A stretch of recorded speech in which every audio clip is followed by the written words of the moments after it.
Our theme this month is Living the Science of Mind, and today's topic is How Much Can I Take? In this first month of the new year, we're taking time to go back to basics. That is, to discuss the core of the teaching of the science of mind. Last week I talked about the thing itself, the divine plan, which is chapter 1 in the Science of Mind text, and that divine plan is God is all there is. God is universal energy, mind, intelligence. And I talked about the fact that this is the nature of God, and it's also the truth of each one of us. First, we are created in the image and likeness of this creative intelligence. Secondly, divine spirit finds conscious and individualized centers of expression through each one of us. Third, our intelligence is this universal mind functioning at the level of our concept of it, and most importantly, our belief in it. And fourth, the inherent nature of humankind is forever seeking to express itself. Our recognition and our acceptance of these four basic truths is what our life is all about. Our revelation of these four basic truths is what sets us free to be our own individual, marvelous self. It's because of these truths, the divine plan, this divine plan, that our thought is creative and our will is directive. So this week, we're addressing the second basis or basic tenet of the science of mind. How does this principle of life work? I've titled the talk, How Much Can I Take? Because for some of us, that phrase calls up a somewhat uncomfortable feeling that learning to be spiritual, learning to be loving, generous, and giving, and most importantly, forgiving, is going to be one tough assignment, like maybe even painful. Certainly it can't be easy living up to the role of being in the image and likeness of God. Well, my dear ones, in truth, that's what life is. All of those things. We come into this plane of existence with all the parts and all the directions, all in perfect right order, but not necessarily all in place yet. That's the challenge. That's the experience. That's the excitement and the joy of life. To build on our consciousness, to expand and to enhance our awareness, to be an avenue through which wholeness expresses in perfect right order. It need not be a tough assignment. We already have all of the tools, all of the capabilities to do that. It's as easy as we allow it to be when we are open and receptive. Dr. Holmes, the author of the Science of Mind text, has given us a kind of a blueprint in the chapter titled How It Works, which is chapter 2. Just getting started here. Life is not an exercise in how much pain or misery we must endure. Life is an opportunity to see how much good, how much love, how much happiness and joy we can take. So today we'll take some time to discuss that universal mind, which is the mind of God, the only mind, the one mind, for God is all there is, the thing itself. We'll look at how it works for us, how it works in us, and most importantly, how it works through us. So we begin by making that basic statement. There is one mind. That mind is the mind of God, and that mind is our source of being. Therefore, it is in and through everything, including us. Long sentence. one message in it. God does not hold anything from anybody. This is the universal principle called the law of mind. It functions as a law, and anyone can use it. This is a principle we can depend on, and we can depend on it to work for us as it works through us. But it can only work through us as we accept it into our consciousness.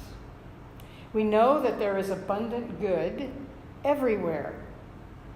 It appears or manifests in our lives when we are receptive to it, when we use that magical word, in the fourth step of treatment, and that is to accept it for ourselves. There is another way of saying that. We said it earlier. It's done unto us as we believe. We can see good to the degree we are aware. And we can see good we don't even have yet. For when we know it exists anywhere, then we know it can exist everywhere. Let me repeat that because that's a biggie. We can see good to the degree we are aware. And we can see good we don't even have yet. For we know that when it exists anywhere, it can exist everywhere.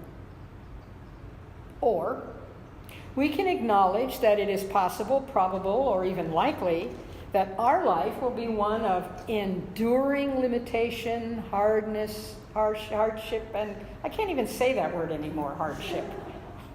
It's so out of my realm anymore. Limitation, hardship, and struggle.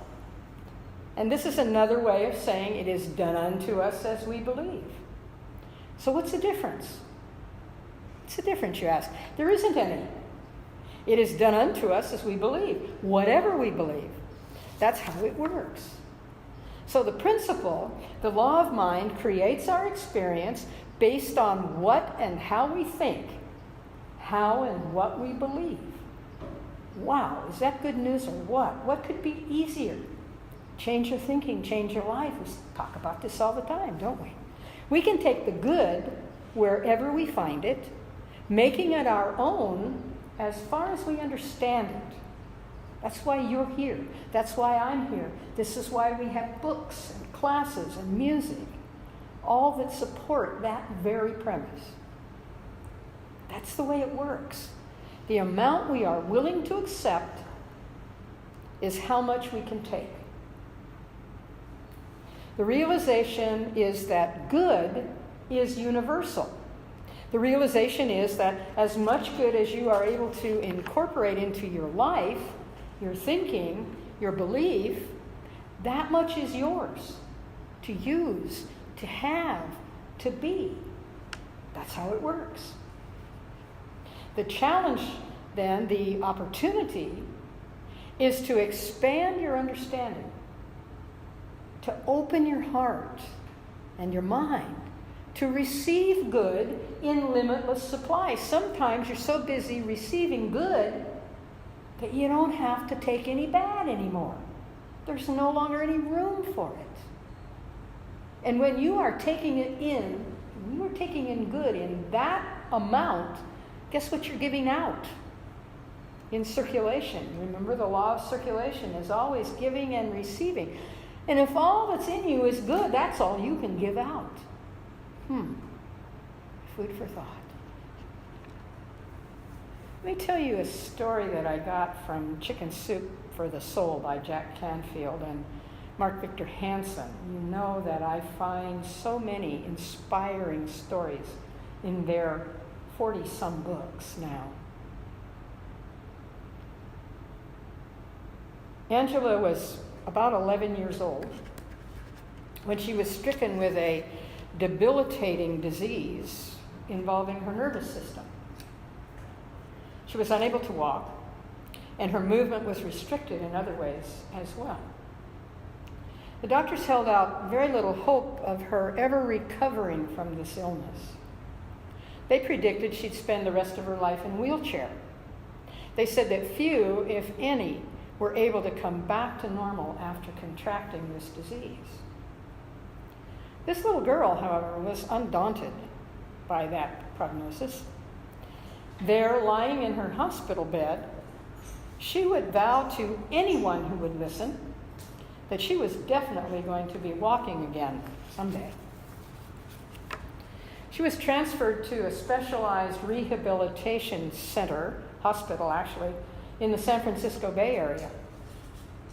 Whatever therapies could be applied to her were used. The therapists were charmed by her undefeatable spirit, and they began to teach her about imaging, about seeing herself walking. If it would do nothing else, it would at least give her hope and something positive to do in those long, long hours in her bed in the hospital. Angela would work as hard as she could, as hard as possible, in physical therapy, in whirlpools, and in exercise sessions. But she worked just as hard, lying there in that bed, faithfully doing her imaging, her visualization, her seeing herself moving.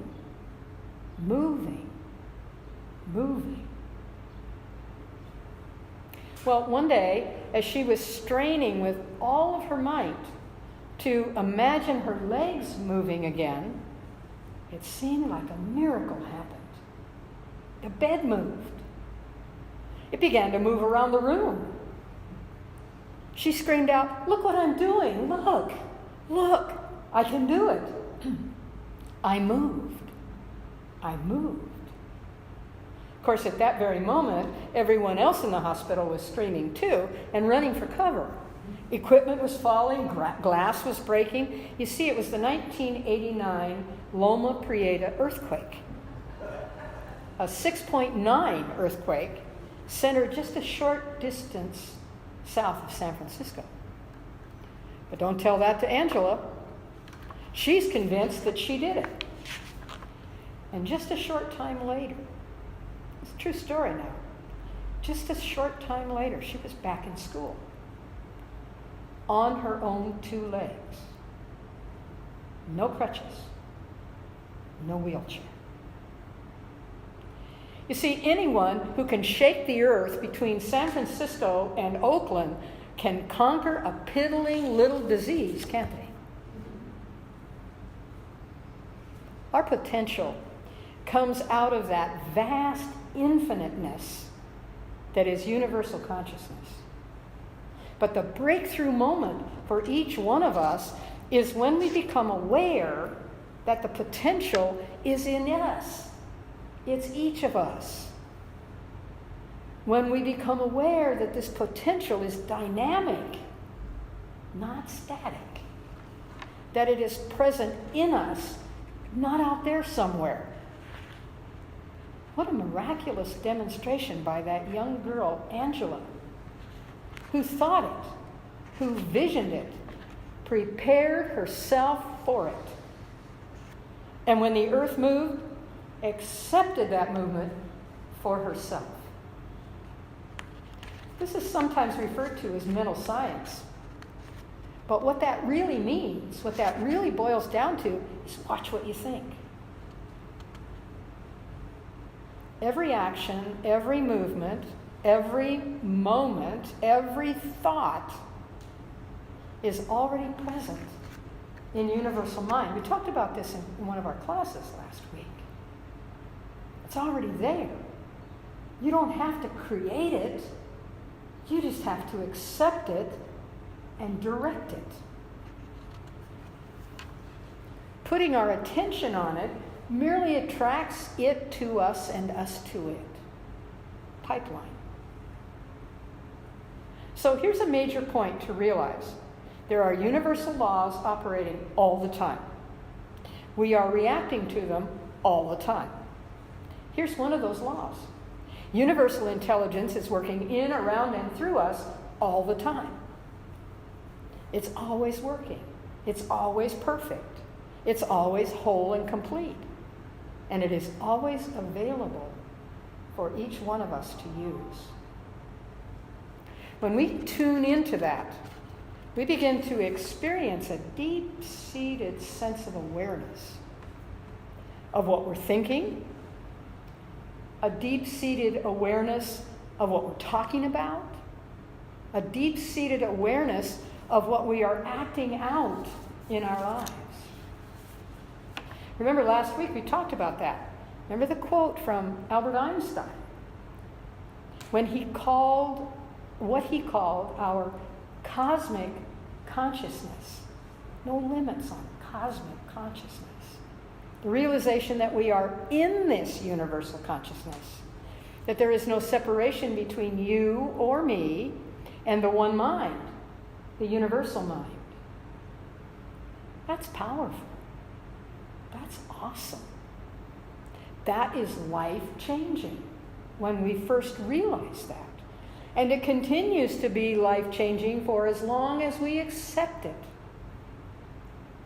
And without you, without me, without humankind, all of God's creations, in fact, it, meaning the life principle, the thing itself, without you and me and humankind, God has no avenue of expression. Have you ever thought about that before? It's by means of each one of us. Without us, there is no outlet for expression. We're it. We are God's only means of expression. That's how it works. So change is something that we embrace in religious science. We know that is not necessarily true of all people. Undoubtedly, you have friends, relatives, neighbors perhaps, who are not only resistant to change, but downright hostile about it when someone else brings it up. In fact, some people would rather stay where and who they are, even if it's uncomfortable.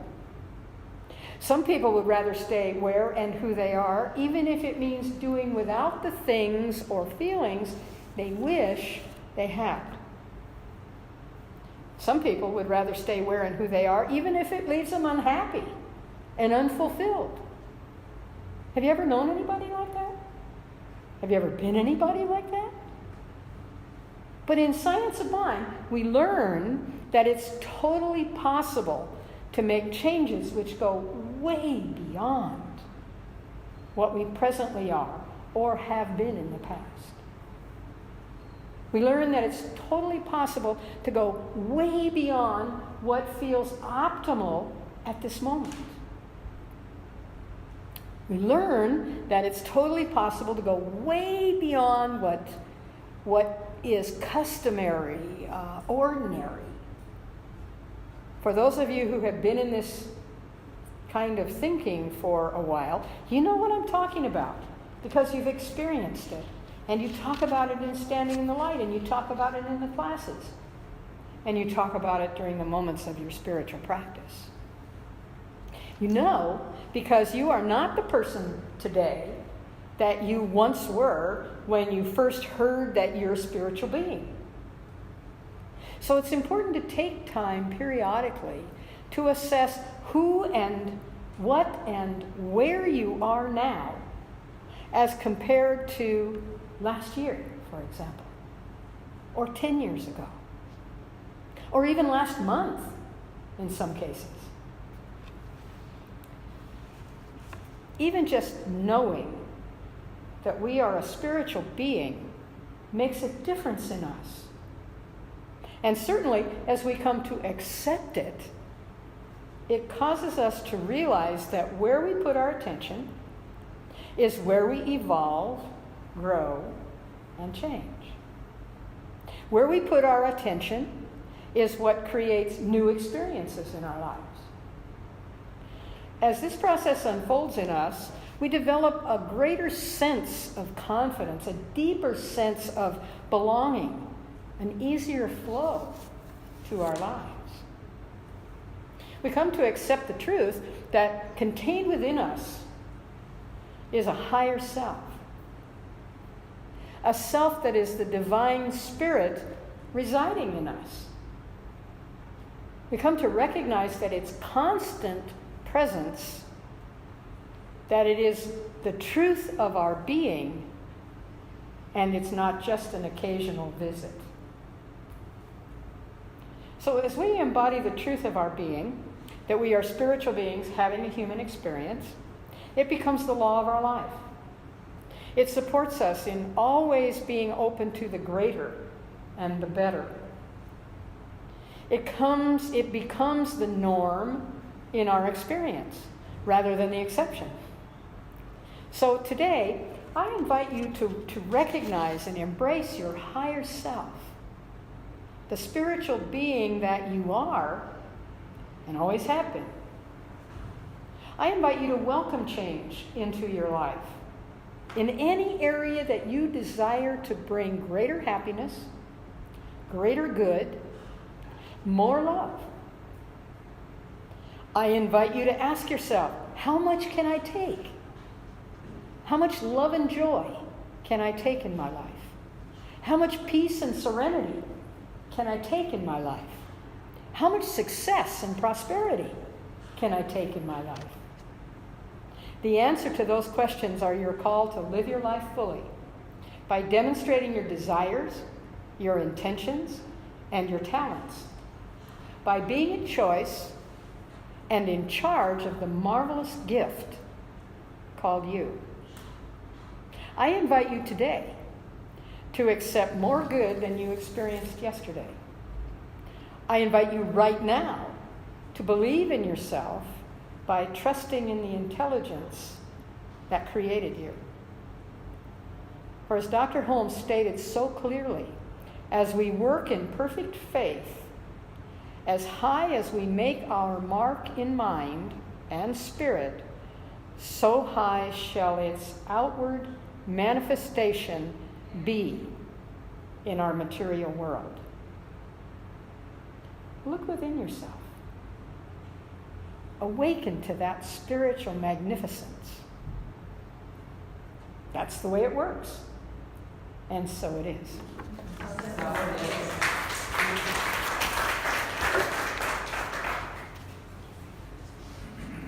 Suze Ogden.